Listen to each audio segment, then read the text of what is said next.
Trompettes, uniformes d'infanterie, ces 20 apprentis soldats font revivre le temps d'un week-end lors de l'événement Ça tombe comme à Gravelotte, une histoire vieille de plus de 150 ans, la guerre franco-prussienne de 1870. J'étais étonnée de la guerre déjà à cette époque, oui.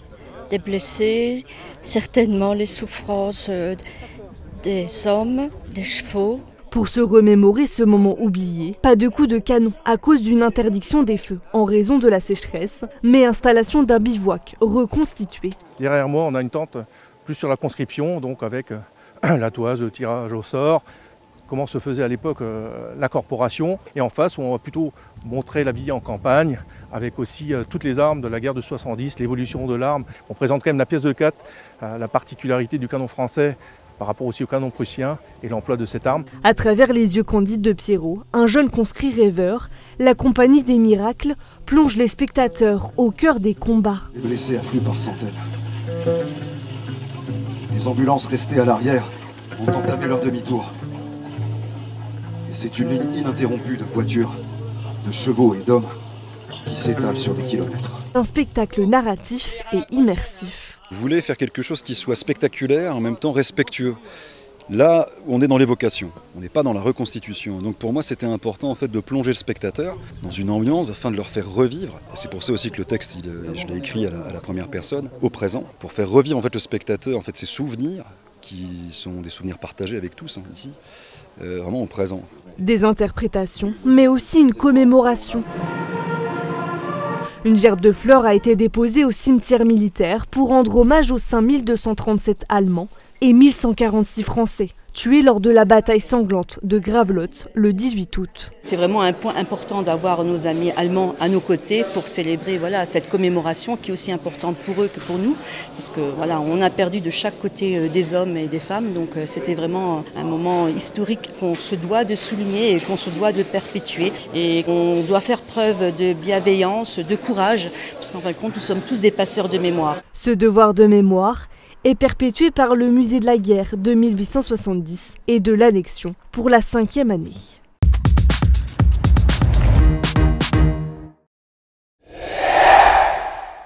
Comment vivait-on dans l'Antiquité? Démonstration ce week-end au parc archéologique de Bliesbruck-Rhenheim.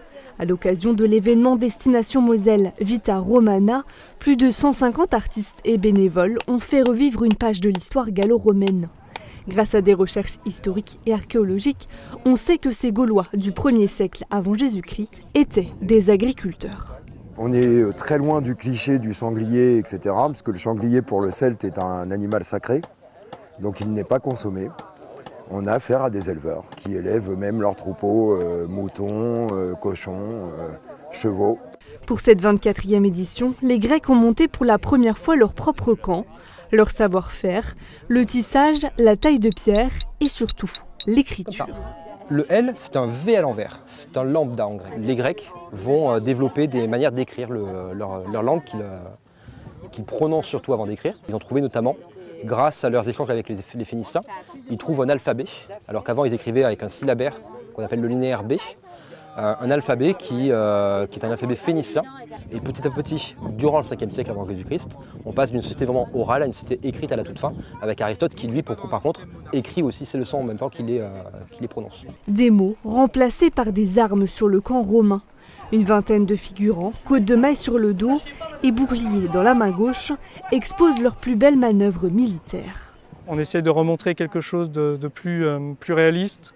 Alors évidemment, on n'y va pas avec des armes en acier pour se faire mal, mais c'est très loin des clichés des barbares qui se jettent sur les Romains. C'est des combats de ligne contre ligne, donc c'est très tactique, c'est des formations qui sont très bien construites.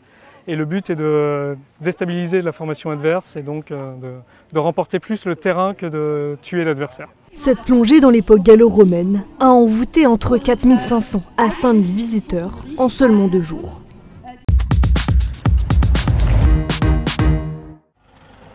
Bonjour! Pour commencer la journée, cette ostéopathe animalière rend pour la première fois visite à Ilan, une femelle Spitz. Du haut de ses 9 ans, elle montre quelques difficultés à se déplacer. Après un examen de sa démarche, il est temps pour Juliette de la manipuler.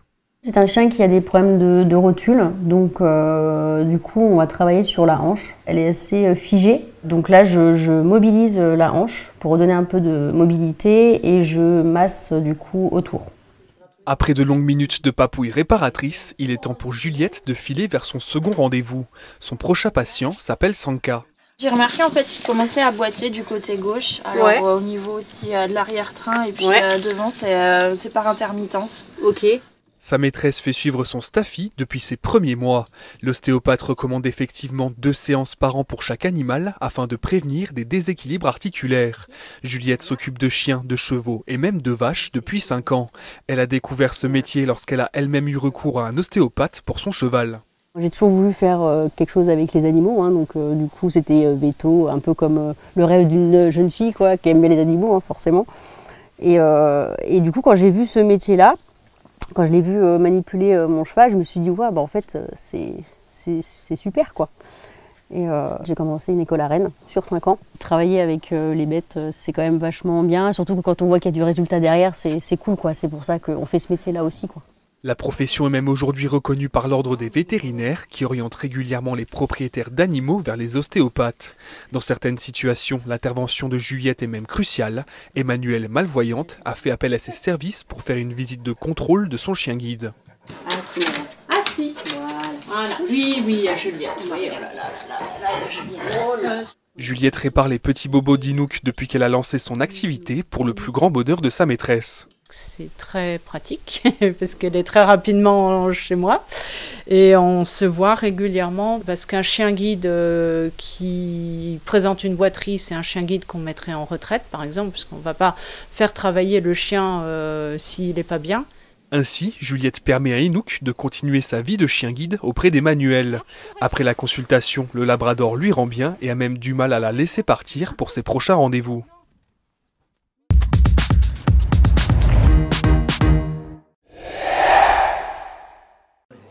Très bon. Pas trop liquoreux justement. Cet œnophile déguste un vin blanc moelleux, vendange automnale. Quand on prend un vin blanc vendange tardive, on s'attend à quelque chose de très sucré et là ça passe très bien justement.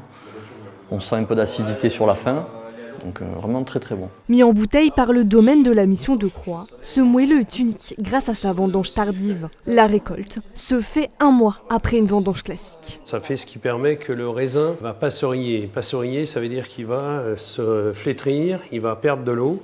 Comme la sève est en flux contraire, donc elle va descendre vers le sol, elle va aspirer en même temps de l'eau. Et ça va permettre de concentrer le sucre dans le raisin. Du vin blanc, mais aussi du vin rouge.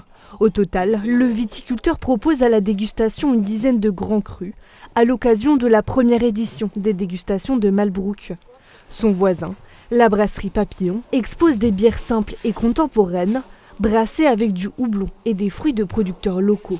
C'est plus valorisant et l'intérêt d'avoir un échange avec la personne qui nous fournit, c'est un peu comme quand on va chercher sa viande chez son boucher ou le poisson chez son poissonnier, quoi. Il y a une interaction et puis des conseils qui peuvent être plutôt bienvenus de la part du producteur.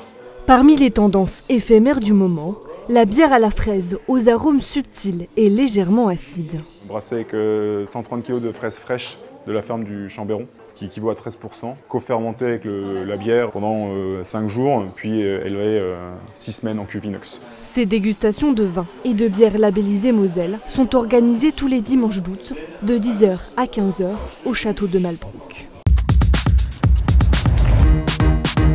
Les têtes d'affiche du prochain Moselle Open sont dévoilées au compte-gouttes par les organisateurs afin de faire monter la sauce.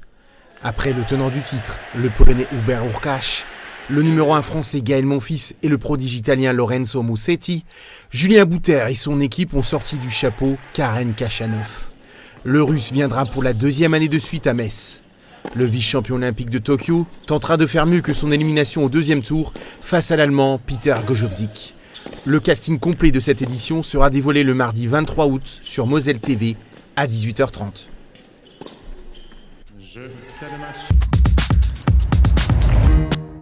Cuando no tenía nada decir, cuando toda la ausencia esperé, cuando tuve frío temblé, cuando tuve coraje llamé,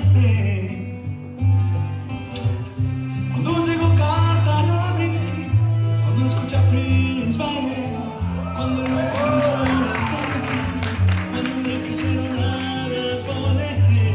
Yanina Muzuka et Emmanuel Casal, champions du monde de tango de scène 2021, ont enflammé le parquet des frigos vendredi soir avec une milonga aussi gracieuse qu'envoûtante.